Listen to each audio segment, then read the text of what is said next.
السلام علیکم، welcome to my channel Urdu ایبے۔ چلیے شروع کرتے ہیں آج کی ویڈیو۔ آج کی اس ویڈیو میں ہم سنیں گے ایک انتہائی سبق آموز سچا واقعہ۔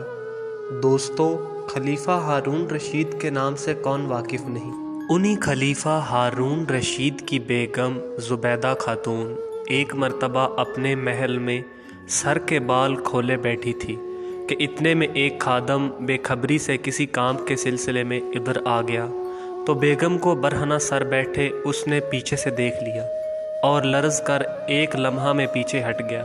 زبیدہ نے خادمہ کے ذریعے اس سے پوچھا کہ سچ سچ بتاؤ، تم نے ہمارے جسم کا کون سا حصہ دیکھا ہے؟ اس نے ڈرتے ڈرتے عرض کی کہ میں نے صرف سر کے بال ہی دیکھے ہیں اور یہی مجھے دکھائی دیے ہیں۔ زبیدہ نے مشاط کو بلا کر اپنے سر کے بال کٹوا دیے اور کہا کہ ہم کو اپنے جسم پر اس چیز کو رکھنا گوارا نہیں کہ جس پر ایک نامحرم کی نظر پڑ چکی ہو۔ دیکھا آپ نے کہ کیسے ایک غلام کی نظر جب ان کے سر کے بالوں پر پڑی تو انہوں نے سارے سر کے ہی بال کٹوا دیے۔ اور آج کیا حساب ہے؟ ایک آدمی کا پالتو طوطا بلی لے گئی، وہ رونے لگا۔ لوگوں نے کہا کہ رو مت، دوسرا طوطا خرید لینا۔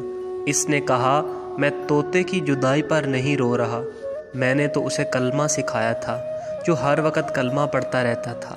لیکن جب بلی اس پر جھپٹی تو وہ ٹیں ٹیں کرنے لگا اور کلمہ بھول گیا۔ مجھے یہ فکر ہے کہ کلمہ تو میں بھی پڑھتا ہوں، کہیں ایسا نہ ہو کہ جب موت مجھ پر جھپٹے تو میں بھی کہیں کلمہ نہ بھول جاؤں۔ ویڈیو کے آخر میں آپ سے گزارش ہے کہ ہمارے یوٹیوب چینل اردو ایبے کو سبسکرائب کریں اور ساتھ میں بیل نوٹیفیکیشن بھی دبائیں۔ شکریہ۔